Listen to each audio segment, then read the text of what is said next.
Oui, Voilà. Ben, je vous remercie d'avoir accepté l'invitation de Radio Hauville Lumière, hein. C'est très gentil de votre part.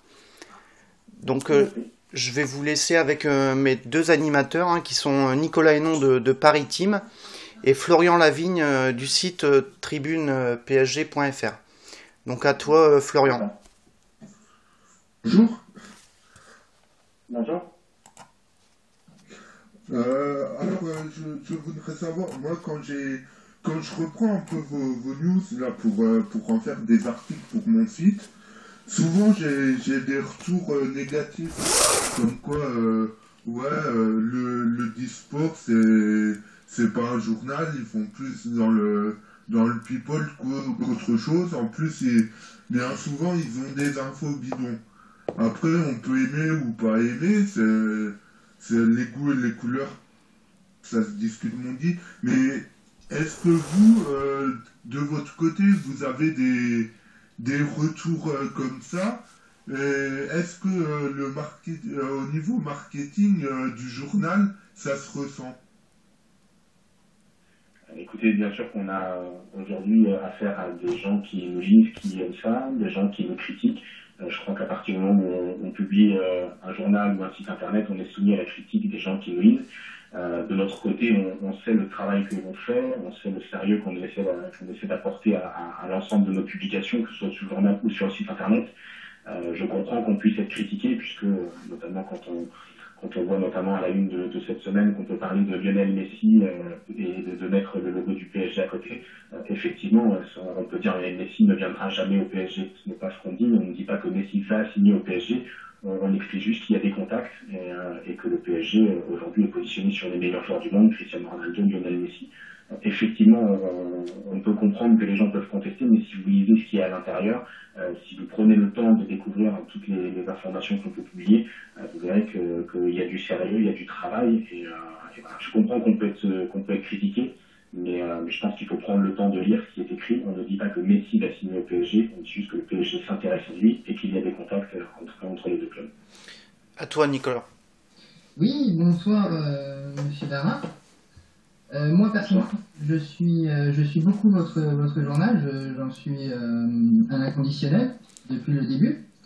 J'aimerais voir avec vous ce que vous pensez de la rumeur Wenger, parce que vous êtes l'un des protagonistes de cette rumeur. Vous essayez toujours essayer de la relancer. Où on en est vraiment aujourd'hui, puisque nous, on arrive à avoir des échos de l'Angleterre comme quoi il veut prolonger. Mais derrière, vous dites qu'il y a quelque chose qui se prépare. J'aimerais savoir ce que vous en pensez, vous. Alors, j'ai juste pas entendu le joueur dont vous parlez. Arsène Wenger. Wenger, d'accord. Alors, dans un premier temps, je pense que déjà, on va bannir le mot rumeur, qui pour moi n'existe pas. Une rumeur n'est pas une information. Et en l'occurrence, au Discord, on ne traite pas la rumeur. Alors, une rumeur, c'est un bruit de couloir, c'est quelque chose qu'on a entendu, qu'on n'a pas pris le temps de vérifier. Et pour le coup, en tout cas, on ne travaille pas au Discord avec la rumeur. On travaille avec des informations. En l'occurrence, les informations que l'on a, c'est que le projet de la direction qatari du PSG est bien évidemment de faire venir Arsène Wenger. Ils sont intéressés. Aujourd'hui, on ne peut pas dire que Arsène Wenger va signer au PSG. On dit juste qu'il y a une intention des dirigeants de le faire venir. C'est totalement différent. Arsène Wenger a une fin de contrat qui arrive. Il a reçu une prolongation de contrat de la part d'Arsenal. Aujourd'hui, maintenant, reste à savoir s'il va venir au PSG ou Arsenal.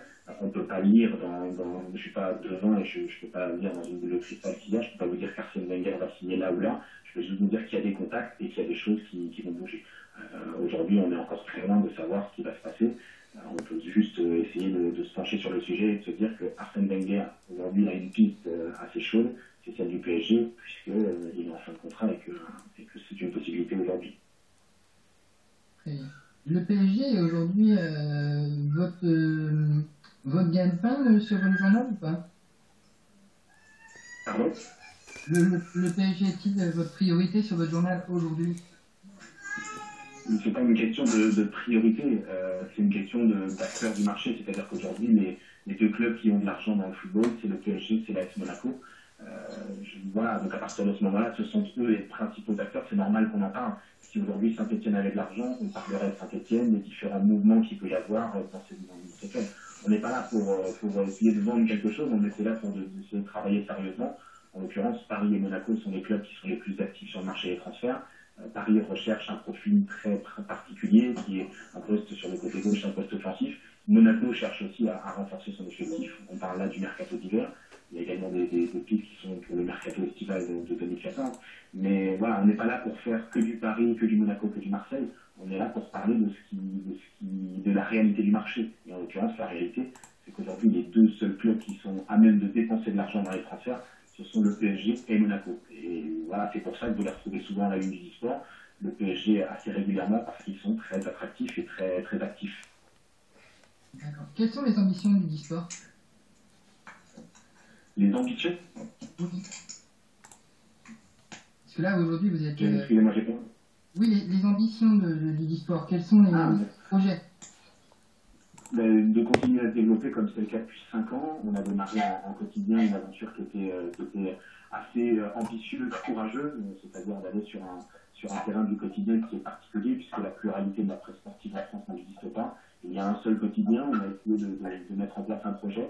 Aujourd'hui, on est sur un format hebdomadaire, on sort tous les jeudis, avec des ventes qui sont devenues, en tout cas, progressives depuis maintenant plusieurs mois, plusieurs années consécutives. Donc on est très content de ça. Le site internet aussi marche très très bien, de mieux en mieux. Donc on essaye de continuer sur cette poursuite, de gagner en sérieux le plus possible, puisque c'est vraiment voilà, ce qu'on s'attache à faire au quotidien. Je sais qu'il y a des gens qui ne nous prennent pas totalement au sérieux, mais je leur demande juste de prendre le temps de regarder ce que l'on fait, de bien lire ce qu'il y a dans notre journal, pas entre les lignes, pas d'interpréter, et de lire seulement les titres, parce que je sais qu'il y en a beaucoup qui font ça. Je leur demande simplement de prendre le temps de regarder ce qu'on fait, et je pense qu'ils se changeront d'opinion. Après, je ne dis pas que c'est la majorité, il y a beaucoup de gens qui nous suivent, il y a beaucoup de gens qui saluent notre travail et ce que l'on fait. Après, on ne peut pas être aimé de tous, et on accepte totalement la critique. Super. Florian? Oui, de toute façon, moi j'ai envie de dire, tous les gens qui vous critiquent, pour ma part, c'est beaucoup d'hypocrisie, car je vous suis également sur la page des réseaux sociaux. Hein. J'ai l'occasion de beaucoup discuter avec celui qui gère la page. Et bien souvent, ceux qui critiquent, bah, ils sont toujours là pour critiquer. Donc, s'ils critiquent, c'est qu'ils lisent les infos. Donc, c'est là-dessus, pas de... Oui, après, bon, la particularité de notre métier aujourd'hui, c'est que les réseaux sociaux ont pris une importance énorme. Et quand vous parlez de réseaux sociaux, vous parlez de Twitter. Et Twitter, c'est 140 signes. Se faire une opinion sur 140 signes ou juste lire un titre, beaucoup le font. J'ai beaucoup de gens qui me disent, voilà, on vous suit sur Twitter, mais ces gens-là ne lisent que le titre. En cliquant et en regardant ce qu'il y a à l'intérieur, ou simplement en prenant le soin d'acheter le journal chaque semaine, déjà, je pense que la démarche, elle est un petit peu différente. Mais après, de toute façon, c'est le lot de tout le monde. Je pense que TF1, Canal+, Beansport sont aussi critiqués. Il y a aujourd'hui la presse et les médias, le sport appartient à tout le monde. Aujourd'hui, il y a une passion qui est en train de monter en Ligue 1 parce qu'il y a beaucoup d'argent, il y a beaucoup de stars. Donc c'est normal, c'est des chaînes de passion, passion égale critique, critique égale débat, c'est normal. Moi, je ne veux pas faire de procès d'intention à ceux qui nous en font. Juste, je pense qu'il y a deux poids, deux mesures. Il y a certaines choses qui ne méritent pas d'être critiquées et d'autres qui méritent qu'on prenne le temps de s'y consacrer. Il y a un article fait par vos soins qui date du début du mois de juin, il me semble, qui annonçait Laurent Blanc à l'AS Roma. Qu'est-ce qui a capoté dans l'histoire? C'est lui qui s'est désisté ou... On n'annonçait pas la signature. D'ailleurs, c'est quelque chose qu'on ne fait jamais. On n'annonce pas quelque chose parce qu'on sait très bien que dans le foot, même quand 99% des choses sont réglées, il y a toujours ce petit pourcent qui fait que au dernier moment, ça peut capoter. Ce qu'on annonçait, c'est qu'il y avait des contacts. Effectivement, il y en a eu. La preuve, c'est qu'on annonçait également qu'il y avait des relations entre Rudy Garcia et l'AS Roma. Finalement, ça s'est fait. Le profil de Laurent Blanc a été proposé par son agent, Jean-Pierre Bernès, son conseiller Jean-Pierre Bernès. Il y a eu des contacts, ça a été assez actif pendant plusieurs semaines, ce qui fait que la Roma a préféré Rudy Garcia à Laurent Blanc. Ça, il faut le demander à l'AS Roma. Moi, ce qu'on a pu publier, c'est simplement qu'il y avait des contacts entre l'entraîneur français et le club italien. Aujourd'hui, ça ne s'est pas fait. D'accord. Et vous avez été un des premiers médias je ne vais pas dire à critiquer, mais à vous poser la question de l'association Ibrahimovic Cavani. Et là, en fait, ils vous ont fait démentir. On se posait la question, puisque c'est vrai que quand on voit un joueur comme Edinson Cavani sur le côté droit, on se dit que c'est pas forcément le poste dans lequel on l'a vu avant qu'il arrive au PSG, c'est pas dans le poste dans lequel il a marqué le plus de buts. Effectivement, aujourd'hui, je pense que Laurent Blanc a commencé à trouver un début de recette gagnante, en tout cas une équipe qui tourne bien. Après, il faut se poser la question, est-ce que Cavani va accepter longtemps d'être sur le côté comme ça? Effectivement, Ibra aujourd'hui est sur un état de forme qui est absolument exceptionnel, à tel point qu'on en parle pour le Ballon d'Or. Et c'est vrai qu'il faut se poser la question, est-ce qu'un Ibrahimovic aujourd'hui peut venir concurrencer les Messi, les Ribéry, les Cristiano Ronaldo? Après, un joueur comme Cavani, je pense qu'il a un état d'esprit qui est aujourd'hui exemplaire. Et s'il fait les efforts pour défendre bien, pour accepter de ne pas être le numéro 1, en tout cas celui qui est en pointe et qui marque les buts, je pense que en tout cas, ça profite au PSG. Effectivement, c'est pas qu'on a critiqué, on a posé la question de savoir est-ce que Cavani va longtemps accepter ce soir d'être sur un côté comme c'est le cas, est-ce qu'il va peut-être un moment demander à être plus recentré sur l'axe, et d'être associé à Ibrahimovic avec une pointe à 2 attaquants. Voilà, on a posé la question. Il se trouve qu'on a tenté d'avoir des débuts de réponse, et sur le terrain, le PSG et Cavani a donné la meilleure des réponses pour le moment. Ouais, on peut dire qu'il accepte parfaitement le travail de l'ombre, on va dire. Parce que c'est vrai que tout le monde parle. C'est vrai que tout le monde parle des exploits de Zlatan, mais le but de Cavani contre je sais plus, contre Bastia, je veux dire qu'il n'y aurait que Cavani, il aurait fait le tour du monde, quoi. Oui, peut-être, Nicolas par rapport à ça, non. Nicolas? Est-ce que vous travaillez sur les informations, monsieur Bernard? Est-ce qu'aujourd'hui vous êtes en possibilité de nous donner des informations sur le mercato qui arrive ou pas? Concernant le PSG? Oui, bien sûr. Des informations comme ça, non. Je peux simplement évoquer ce qui est dans le journal cette semaine, puisqu'on a mis Lionel Messi à la une. Il se trouve que le président du PSG, Nasser El Khelaifi, a fait savoir au clan Messi qu'ils étaient disposés à payer le montant de la clause libératoire. Après, il se trouve que Lionel Messi préfère aujourd'hui rester au FC Barcelone. Donc voilà, l'information est celle-ci, c'est que le PSG a expliqué qu'ils étaient prêts à débourser une somme d'argent très importante, le montant de la clause libératoire, pour Lionel Messi. Donc, en l'occurrence, on ne dit pas que Messi a failli signer au PSG, que Messi va signer au PSG. Non, on parle d'une clause libératoire et que le PSG était prêt à la mettre sur la table. L'autre information concernant le PSG, c'est aussi concernant le cas d'Arjen Robben, le joueur du Bayern Munich, qui est en fin de contrat en juin 2015, comme c'est le cas pour David Alaba, Toni Kroos et Jérôme Boateng. David Alaba, Kroos et Boateng ont reçu une première approche de la part du Bayern Munich pour prolonger. Arjen Robben aujourd'hui n'a pas reçu les mêmes démarches de la part du club. Donc, est-ce qu'il n'y a pas là une volonté du Bayern Munich de vouloir peut-être transférer son joueur l'année prochaine à qui il ne restera plus qu'une année de contrat? On sait que le PSG aujourd'hui est positionné sur un joueur comme Robben. Donc voilà, aujourd'hui on ne dit pas que ça peut se faire, on dit juste qu'il y a des avancées dans le dossier qui peuvent permettre de penser que Robben aujourd'hui pourrait en tout cas être une piste accessible pour le PSG. D'accord. Monsieur Alexis Bernard, je vous remercie d'avoir passé quelques minutes sur la radio Oville Lumière. Je sais que vous êtes un homme assez pressé, donc je vous remercie d'avoir accepté déjà l'invitation de cette petite web radio. Hein.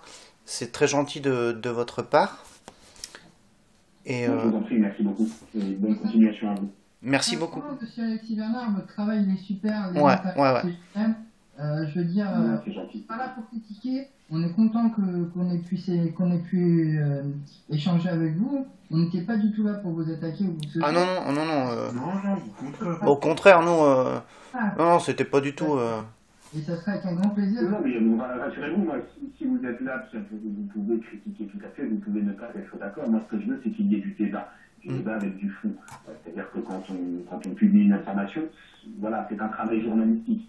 Ce qui me pose problème, c'est quand des gens peuvent critiquer alors que ce n'est pas leur métier, ils n'ont aucune information, ils remettent juste en question ce que l'on fait. Après, par exemple, vous parliez tout à l'heure de Cavani, effectivement, quand on pose la question est-ce que Cavani, Ibra, etc., là, je pense que tout le monde a son avis à donner, votre avis est aussi important que le mien, parce que vous connaissez le foot, vous regardez même plus de matchs de foot que certains journalistes parfois, parce que vous êtes des passionnés, et auquel cas, là, votre participation au débat, le discours, nous la cherchons, nous la voulons, parce que c'est vous qui faites avancer ça.